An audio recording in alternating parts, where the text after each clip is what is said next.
Hello and welcome to The Pickle, brought to you by AC4SA, Academic Coaching for Student Athletes, and co-hosted by Ethan O'Day and Jack Sundberg.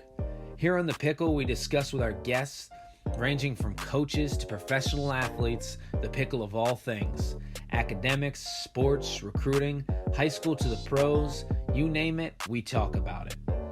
Our goal for the podcast is to give people insight into the sports world and student athletes' perspectives by sharing current and former athletes, educators, and coaches' real-life experiences. Telling stories is one of the most powerful means for leaders to influence, teach, and inspire. These stories resonate in our culture, history, and lesson learned. The Pickle brings you these stories of adversity, triumph, failure, and determination to get inspired, to take them to your school, home, life, and court. Listen, learn, share, and enjoy. Today's guest is Trisha Hawthorne-Noble, who is from Jamaica and migrated to the U.S. as a teenager and attended Alexander Hamilton High in New York, where she was an All-American sprinter before attending the University of Connecticut. Trisha was all academic Big East.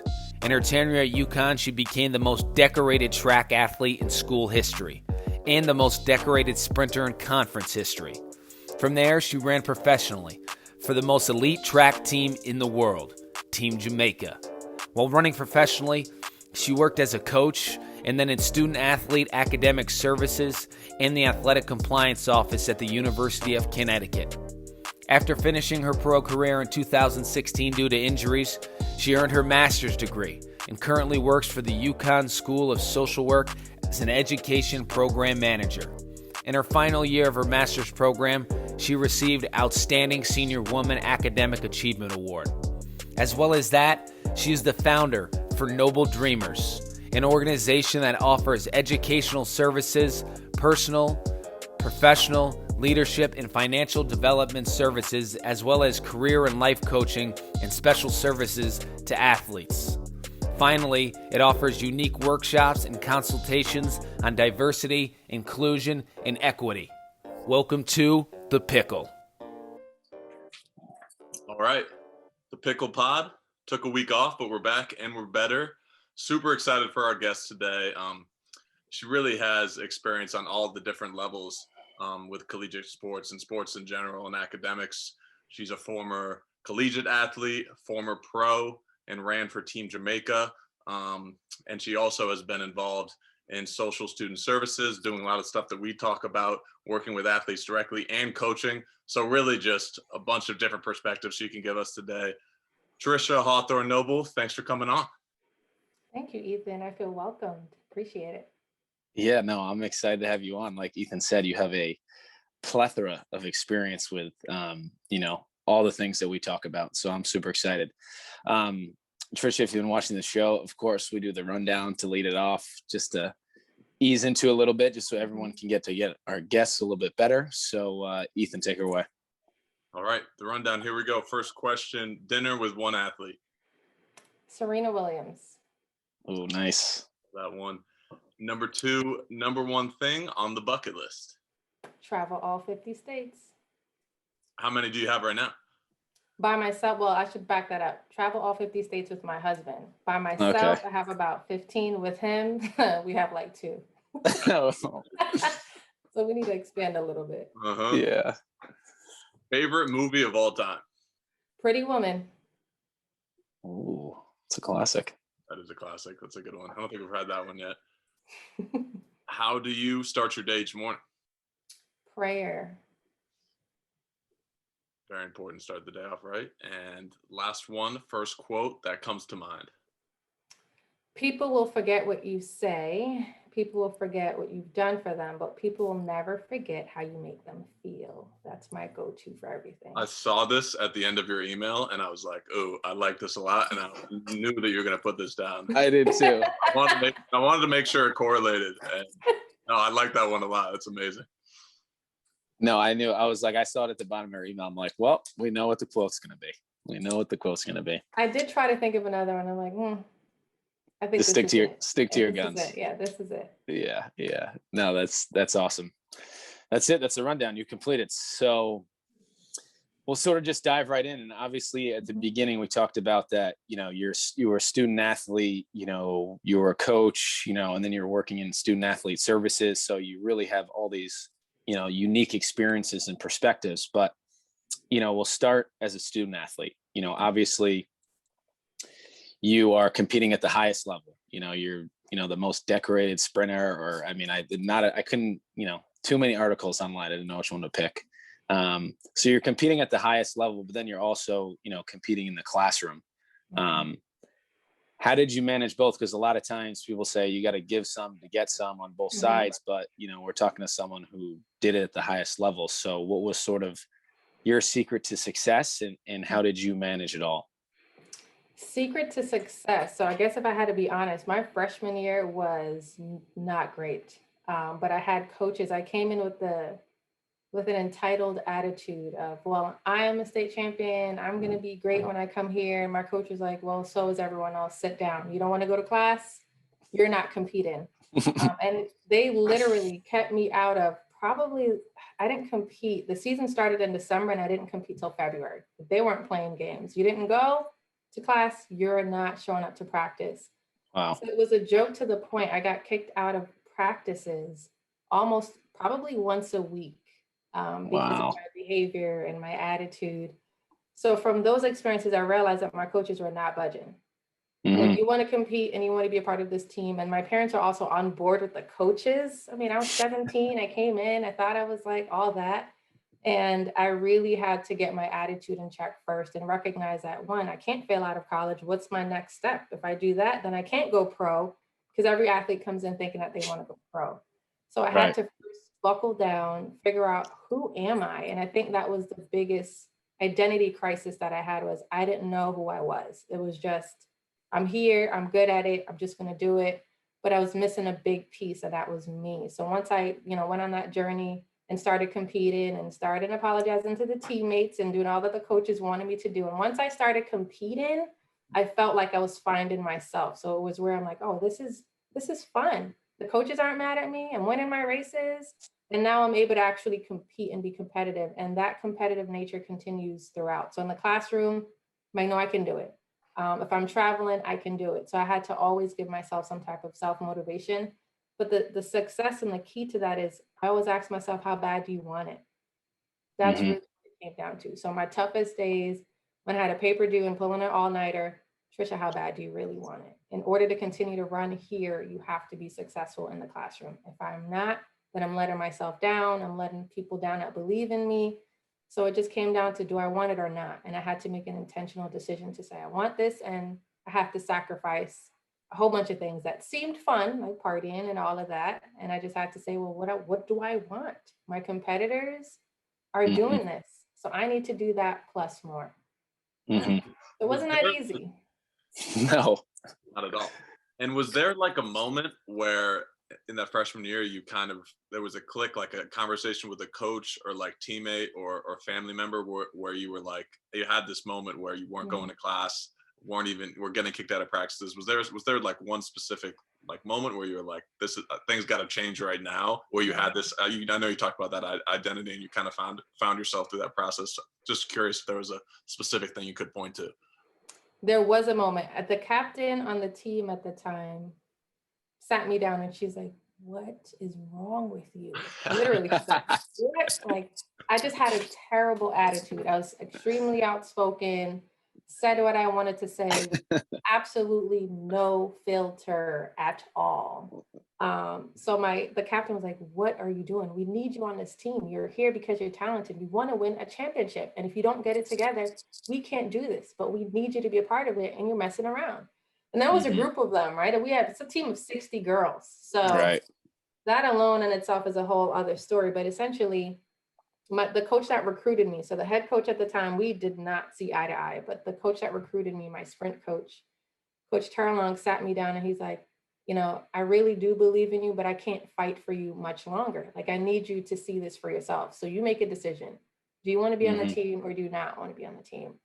And it really came down to that moment where I had teammates saying like, Trisha, get it together. My coach saying, I believe in you, but you don't. So you got to fix this. And then my parents were always like, we're going to do what you want, but you have to make sure that you're at peace with whatever decision you're making. And I wasn't at peace with just walking away. So I really had to sit in my room. And I'm like, I got to figure this out. Like, I cannot be this person. I don't even know who this person is or why I was so angry at the time. And I just had to figure it out. But it gave me a chip on my shoulder because once I got an opportunity to go on the track, I was ready to go. You know what they had me doing at the other meets? Videotaping people that I should be racing. So I was like, oh, wow, this is humility in its finest. Yeah, no, that's unbelievable. It's funny because it's like, you know, before I mentioned, you know, I'm reading all these articles, you know, Trisha Hawthorne, unbelievable, so fast, most decorated, but like, this is the stuff that, you know, when you read those articles and like, this is a great time to like hear those stories. Like, it's not always smooth sailing. And like, sometimes it comes in and it's a real like kick in the mouth and you're like, whoa.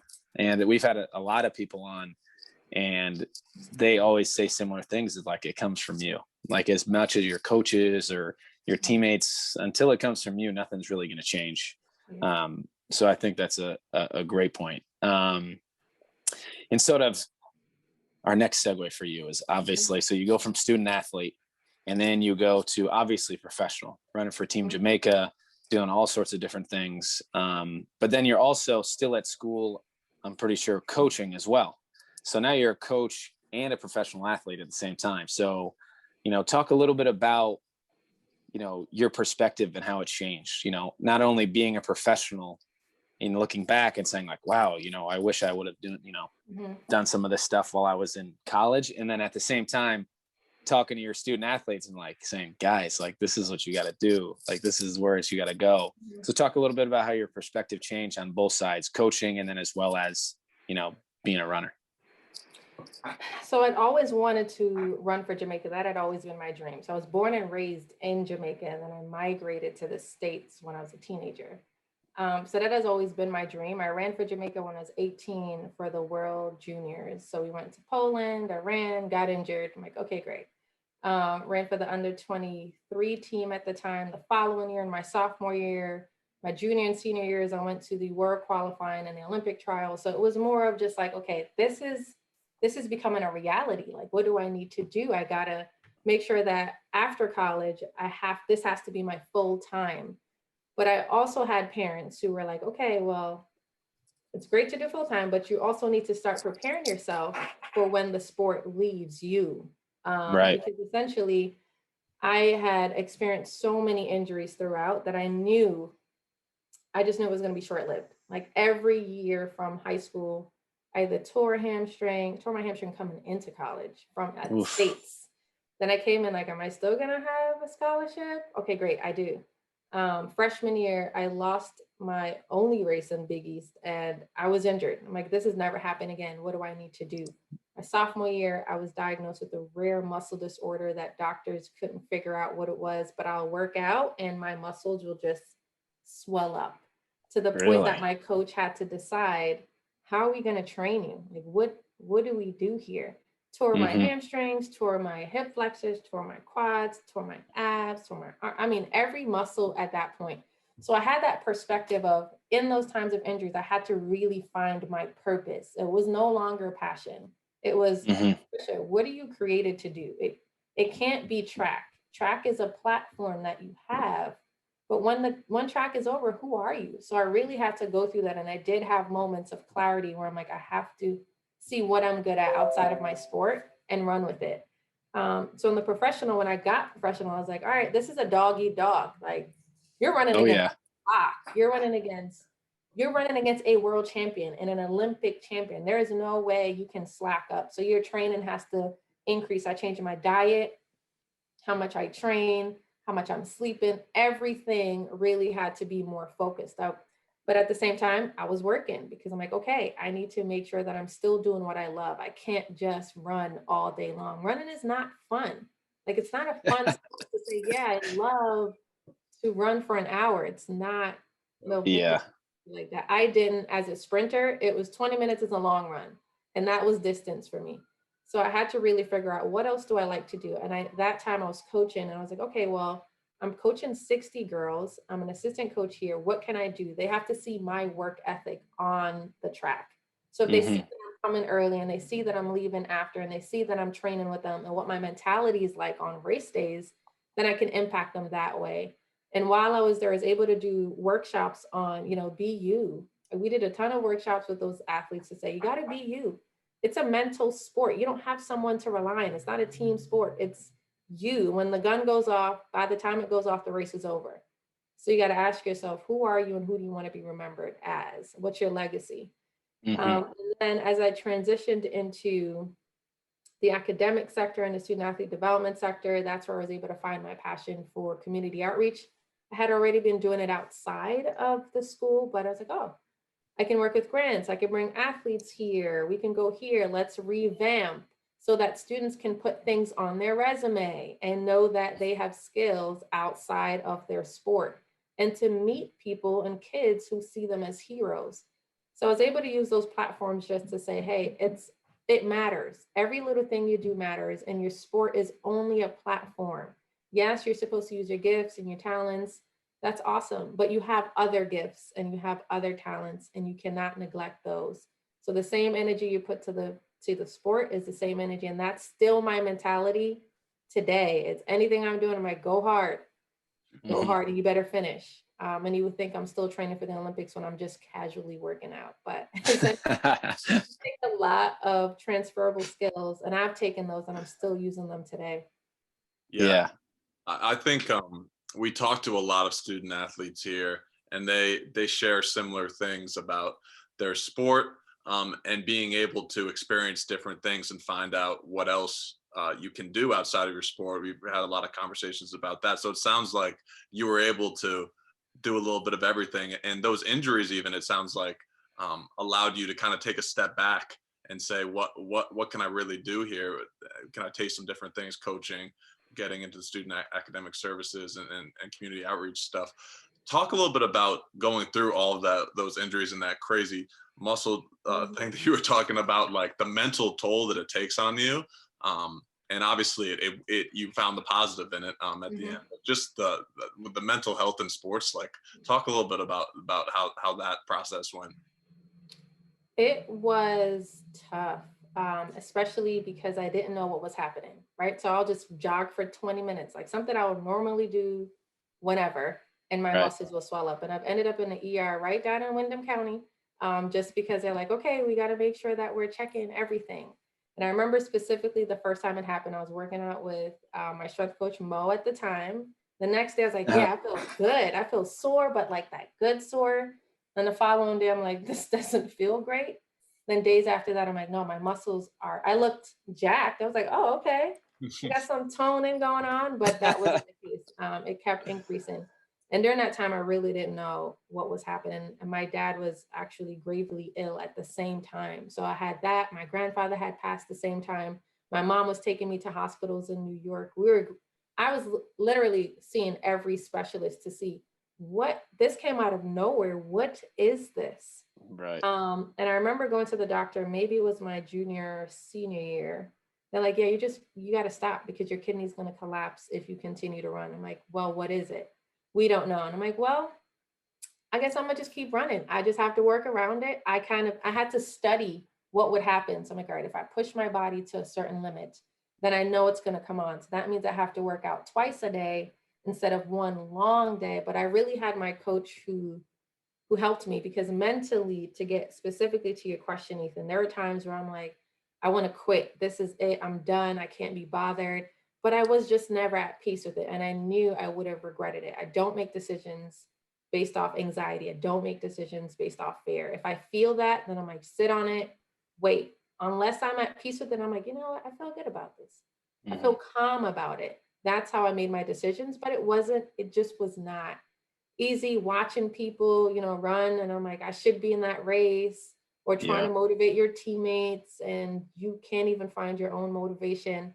And I think that's where I poured myself into other things, such as outreach to the homeless. And I used to go home every weekend. I drove to New York because I just needed to be around family. So I think that individuals who are struggling, right now I call COVID like an injury, so to speak, because athletes can't really do anything. But during Hmm. that time, you can find yourself. You can find what you like, what you don't like. You can figure out what your passions are. And it is tough, but there is a light. And you gotta learn how to motivate yourself, man, because it's to the point where you're like, I don't really want to hear from people. I don't want to be around people, but I kind of need to be because I want to laugh for a little bit, but I don't want to because I'm going to get so annoyed. So it comes to the Hmm. point where you're just like, okay, you got to be able to motivate yourself, speak life into yourself, and know your values and know your worth. And I was fortunate to learn that earlier on, that I just wasn't the type of person to be easily swayed. So even the doctors are like, yeah, you can go to mass and get like, I'm on this case study. I was like, I'll do whatever, but y'all are not going to tell me that I'm going to stop running this sport unless my leg falls off. And that's Yeah. ultimately how the sport ended for me, was training in 2016 for the Olympics. And I was in Florida preparing for a meet at my brother's, and I was running around this track, and my body just literally would not allow it. And I just sat and I'm like, okay, Trisha, this is it. Like, you Yeah. can't keep pushing yourself to the limit. You've done everything that you can. You've given everything. You've been able to travel. You got to accomplish some dreams. Doors are open for you that you didn't consider. But it just still felt like a huge letdown for Hmm. everyone that believed in you. But at the same time, I'm like, okay, well, I've had good experiences. Just keep pushing through. Hmm. Hmm. Yeah, I mean, you're just hitting on so much good stuff. I mean, I tried to write a couple down, but I mean, you're just hitting on a lot of stuff that, we talk about as far as, I mean, first of all, the injuries. And I think, like you said, it was sort of a blessing in disguise for you because you got to look outside of your sport. And we hear from a lot of guys and gals about, all of a sudden they're a senior, they had a great career in college, and then they're like, oh, well, what now? I don't know what's next. We had a girl on who was Team USA basketball player, and she all of a sudden was like, I don't even know what my worth is. And like when she went and worked for CBS for a couple of years, she was like, I have more worth now knowing I can do something outside of the 22 years of my life that I've just been Mhm. playing basketball. So I think that's unbelievable just to talk about, just finding your identity. And like you said, your injury sort of led you to that because you kind of got to take a look outside and say like, oh my gosh, this isn't going to last forever. I know that for sure. Mhm. Where, I'm still playing and Ethan just finished playing, and, I think it's going to last forever, but obviously there's a timetable on this stuff. And then lastly, you talked about, we work with Capital City Track Club. And track is a very different sport. You don't play it, you run it.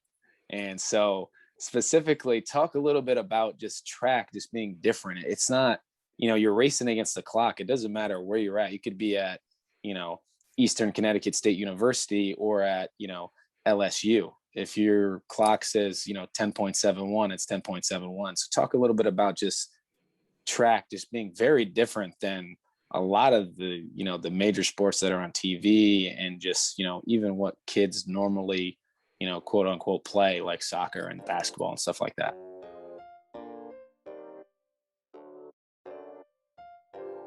Track is a mental sport. Most sports, or all sports, are, but track is truly a mental sport because you can prepare and run and do everything in practice, but when it's game time, when it's time to go and you hear that gun go off, especially in my events, because it was 11 seconds. So, Hmm. especially indoor, we're running 7 seconds. So, by the time the gun goes off and you mess up in the beginning, it's over. You don't even have time to adjust.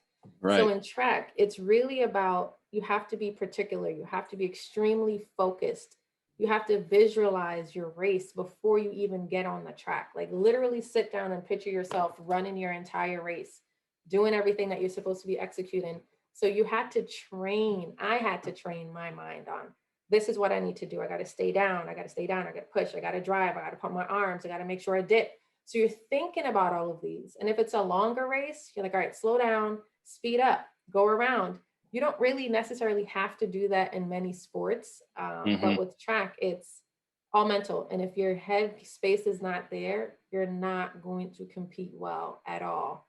So I just think that that's one of the differences. And you're running every practice, you are running.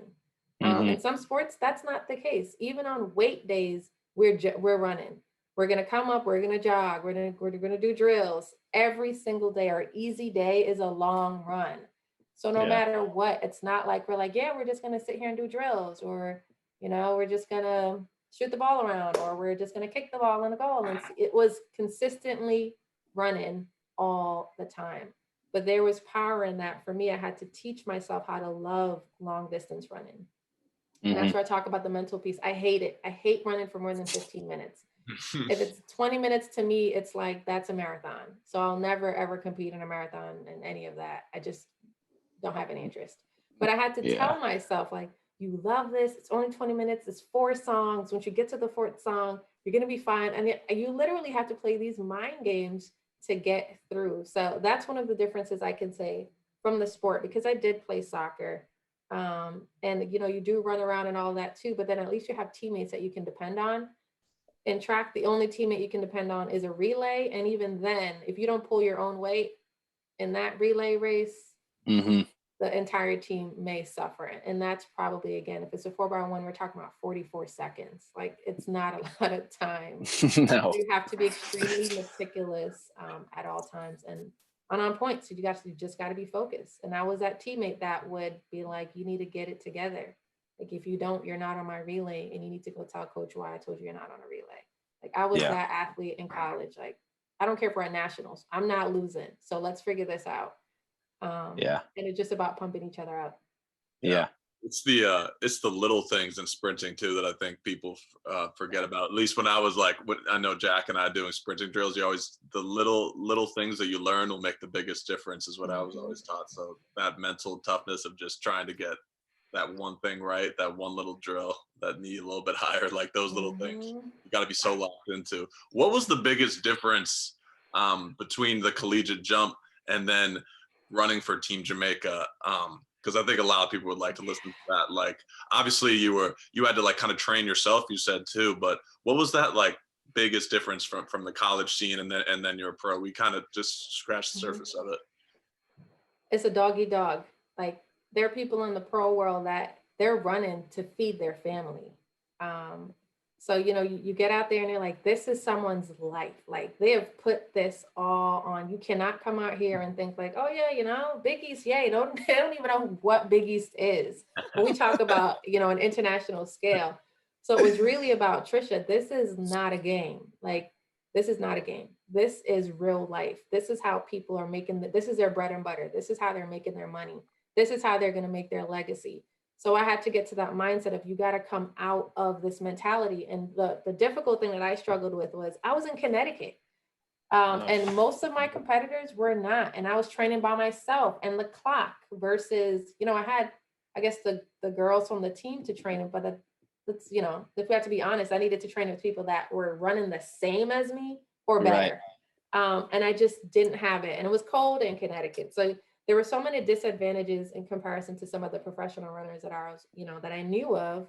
So I then had to push myself twice as hard. When I'm home, I'm like, do some push-ups, do 300 abs, do some squats, do something every single day, because you know that your competitor is doing something else. And I knew, because I had that weird muscle disorder, no one knew what I was going through at all. Like, nobody knew. Unless they saw me in like a random boot at a meet or something. But essentially it was dog eat dog, because, you know, people were out there just ready to eat you up. But it gave me some type of competitive drive. I was never fearful. I was just like, listen, I know I'm racing the Olympic champion today, but she's not going to embarrass me. So she's going to have to run to beat me. And if she beats me, then great. That means I got a good time. Because if I just stick to her, or if I just get out. So it was just one of those, like, I'm not getting embarrassed today. So we just need to, Trisha, you just need to focus, stay in your lane, run against the clock, because it's in the pro, it's not so much about the place. It really just comes down to the time.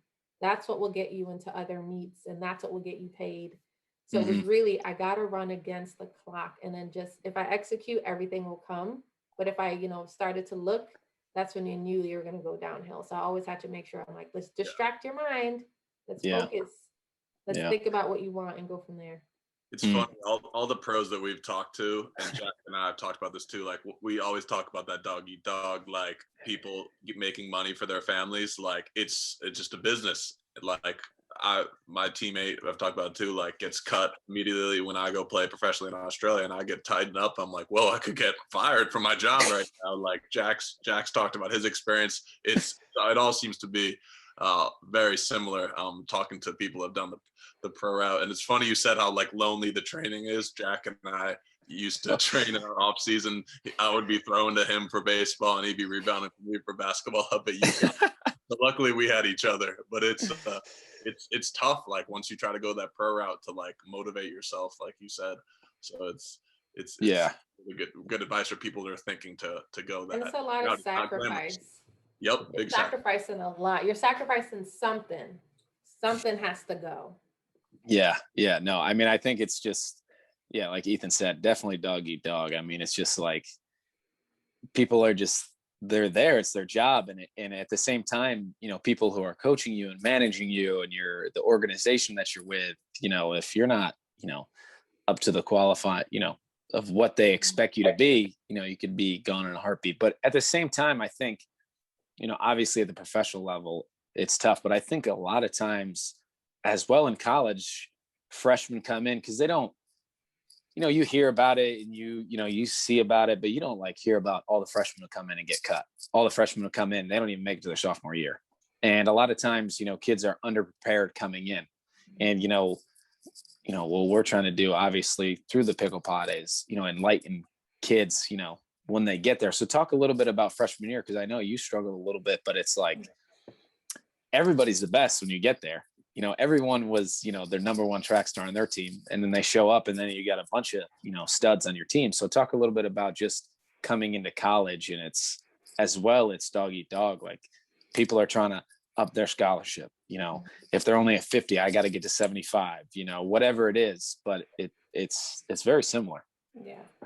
I think one advice for freshmen that are coming in is they should just observe, and then observe and communicate. So talk to your coach. What do you actually need to do? What is the expectation? Because one of the things that if they come in with a level of entitlement, like I did, you're going to learn a lot. You're going to be humbled. You're going to learn about humility. So we can always say, you know, if I could go back to my freshman self, for example, like Trisha, just come in with a positive attitude, be open-minded, because I had, you know, track was visualized one way for me. The sport was, I'm just going to school for sport, and then academics was kind of like the bonus. But it really had to be hand in hand, or else I wouldn't be able to compete. So what I'll tell my freshman self is calm down, and, you know, things are not going to go as planned, but know that you belong there, because there's this imposter syndrome that will tell you, oh, you can't, you're not that good, everyone else is good. And then you start playing mind games with yourself. So for freshmen that are coming in, believe in yourself, know your worth, but you really have to work hard. Like you can have all the talent in the world. And I always joke around. I had this teammate who would work out so much. Like, I mean, not the most talented. However, definitely everyone across the team will say, man, she has the best work ethic ever, giving it their all. I'm like, man, I wish I had that work ethic. So I just wish that everyone would just put through that same work ethic. And I wish I did, if I had to look back. But, you know, just work hard, because your talent, somebody who's working hard is going to outbeat you. And you just got to get to a point where you're saying, I'm great, but I'm not all that. And I'm going to need help in this journey. So if I'm just going to come in and say that I'm the best, you're not going to make friends. You're not going to get along with your teammates. It's just going to be a very difficult transition. So as you're coming in, to just learn how to be open-minded. And I think freshmen nowadays, this generation, they're more open to making friends. They're more acceptable.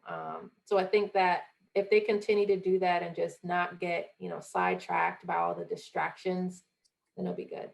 Yeah. No, that's awesome. So we just got about 2 more questions for you. I know you're a busy lady. You got a lot of stuff going on all the time. So obviously, you know, being a student athlete, we talk all the time about the rigors, and, you know, you have athletics, you have academics, you're trying to perform at a high level. There's a lot going on, you know, maybe you're not even on full scholarship, which, most of the time you're not, a lot of the, unless you're football, basketball, a lot of the minor sports don't really hand out full scholarships like that. So why even go play in college? Why play sports? Why be a part of it? And I think this would be a great question for you. So I guess that's a question that everyone has to ask themselves. Why? What is my why? And it goes back to what do you think your purpose is? So if you can think about, what are things that come easy to me, easier than for other folks, then that's probably one of your talents. If you're just naturally good at something, then that's probably one of your gifts. So you then identify, if I'm really good at this sport and I'm built for it, and I hear people tell me all the time, like, man, you'll be great at this, you'll be good at this, then you need to start for a moment and stop and say, well, am I good at this? Do I really want this? Where does my passion lay? And am I allowing fear to sit in the seat where I should be sitting? And most of the time, that's the issue. It's fear, or, the fear of failure, the fear of messing up, the fear of whatever it is. So you got to ask yourself, well, why not? Why not do the sport, despite if it's a scholarship or not? At the end of the day, you cannot allow certain barriers to get in the way. You have to learn how to climb and use every single barrier as a ladder to say, okay, this is barrier one. What life lesson can I learn from it? And I think that was a different perspective I personally had. I didn't have to deal with the scholarship piece of it, but I still had to get through so many barriers that in college I had to learn. So one advice that I'll give to someone that's considering, like, well, why bother do it? I can go here, or I can just train, or, do it on my own. You need camaraderie, you need a team, you need a professional coach that can help you out to get you to your dreams. But it still comes down to one of my quotes that I always use by Eleanor Roosevelt is, believe in the beauty of your dreams. If you don't believe in the beauty of your dreams, then you're literally wishing. And another quote my agent told me when he first called me before, I signed on with him. He was pretty tough too. He's like, why do you want to do this? What is this about? Da, da, da. I was like, whoa, I might be an interview. Like, what's happening? Like, my emotions are kind of stirring up right now. I feel like I'm angry. Yeah. He's like, well, why do you think you deserve to be out there? This is a dog eat dog. Do you think you can stand out there? And I was like, whoa, what? I'm getting upset. I need to calm down and really tell this man, like, no, I do belong out there. But he said, listen, this is not a wishing game. If you have a goal, you have to create a plan, because a goal without a plan is a wish. And from he told me that day, I was like, wow, this is not a wishing well. It's not oh, I hope I can go. Oh, I'm wishing that this happens. It's no, you have to be intentional to say, I want this to happen. This is my plan for it to happen. Now I have to be disciplined. Now I have to be committed. And these are transferable skills that you learn in sports. Or if you're ever wondering why, you're going to learn skills that no job can teach you. But when you gain these skills, you can apply them into any job and be successful. Yeah, man. I mean, we got a little motivational speech here. I'm getting fired up over here. Oh my goodness. And sort of our last question for you is, you sort of hinted at it a little bit before, one piece of advice to give to your younger self, and why. And, I think it'd be cool for you to talk as well a little bit about Noble Dreamers and what you're doing through your organization, as far as, it seems like you're trying to help people with that younger self and their advice and what to tell them. So talk a little bit about, the advice to a younger Trisha coming in, over from Jamaica, I'm about to experience this all. And then as well, Noble Dreamers and what you're trying to do with that as well. So that's a two-part question. One for my younger self, and even what, my younger self throughout my entire collegiate year, and even when I stopped playing sport after in 2016, that was only 5 years ago, I still went through, I call it a young life crisis. So I went through an identity crisis when I was like a freshman, like, Trisha, figure this out. But I still didn't really know myself. I knew what I wanted. I knew what I liked, but I didn't ask myself questions like, hey, like, what makes you upset? Why do you do this? Where are you going there? Who do you think you are? Like, random, strange questions that you don't normally ask yourself. So I created a document from that, and, it's just simple questions like, I am ... and you fill it in. I could send that to you all that you could use with your youths. But essentially, for me, it was this crisis of, I'm trying to figure out what I want to do. Like, when people ask you, what's your 5-year plan? I'm like, what is my 5-year plan? Or what's your 10-year plan? I'm like, I think this is what I want. So I had to first figure out who I was, not just what I wanted, but who am I to the core? So someone says, who's Trisha? It's not, oh, I'm an athlete. It's, I'm a kind person. I am caring. I am loyal. Like, think about the characters that built me up. And then I had to find my own values so that when life did hit me, I had to stop and think, at my worst moment in the sport, what made me sustain? Like, what kept me up? And it was my faith, it was my family, and it was my education. 3 of those things gave me the strength that I needed. So I had to think about, those are my values. Those are core to me. Those are the things that I rely on to get me through. And I still think about that to this day, is when life really hits me, what is keeping me going? What are my roots? And it comes all the time. What are my values? Who am I as a person? I can get over this, but I really have to stop and spend some time with myself. So with my young self, I still had to learn the transition of how to get out of this mentality of, I got to train every day. What I eat, I mean, it got to the point I'm like, oh, I could eat anything, but now I can't overdo it. And, you know, even now, like I joked before, when I'm training, even now, I'm not training, I'm just trying to stay fit.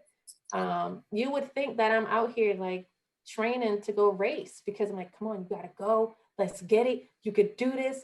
And then my husband would be like, you okay down there? And I'm like, yes, but I got to get through this. I have to finish it. I have to. So, you know, the sport gives you this competitive nature. Once you have it, you put everything into it. And that's one thing that I've learned. And if I could go back, I just wish I could just tap into what I know now. And as far as Noble Dreamers, it is about reaching out and letting people know about themselves, really finding your own identity, and then finding your strengths, finding your areas of improvement and working on them, and giving you a toolkit to say, this is what you need. This is where you can begin. But it's also about motivating individuals and preparing them for either life after sport, life after college, or just life in general, because we all need some type of direction. We all need mentorship. So Noble Dreamers really was birthed from my experiences and my talents and gifts. And again, it's a platform that just opened, and I'm like, okay, well, I'm huge in my faith, and I just kind of take it serious in the sense of, I don't have time to waste. There are people out there that need help, like I needed help. So if I'm going to sit here and watch people, you know, be lost, then who am I? Right. So I have to really think about, what legacy do I want to leave behind for my daughter, for my family members? I want to write my own story. I don't want people to depict who I am. I need to make sure that I do that through how I live, not just what I'm saying, but if somebody sees me, they should be able to tell that something is different. Yeah, no, that's awesome. And I think that what you just said there, as far as just sort of asking yourself those questions, I think we have, you know, we work with a lot of younger student athletes, and just one of the big things is just asking yourself, is this something that I like? Is this something I'm passionate about? Is it worth it? You know, and I think you're, you know, harping a lot about the identity, and Ethan talks a lot about it a lot. You know, he finished playing basketball. He was like, okay, you know, I'm not a basketball player anymore. You know, I'm still 6'10" walking around, but you know, I'm not necessarily playing anymore. And I think that's huge, to ask yourself those questions and be uncomfortable asking yourself, because I think a lot of the times you don't want to ask yourself those questions because maybe you're not going to like the answer. But Trisha, unbelievable. You know, watch out for the world now that she's not running anymore. I mean, she's about to just, you know, run on everybody else. But Trisha, I appreciate you coming on, and just so much great stuff. Thank you. Yes. Thanks for tuning in to The Pickle, who is brought to you by AC4SA, academic coaching for student athletes, whose goal is to use the power of sport to unleash the athlete's potential in the academic arena.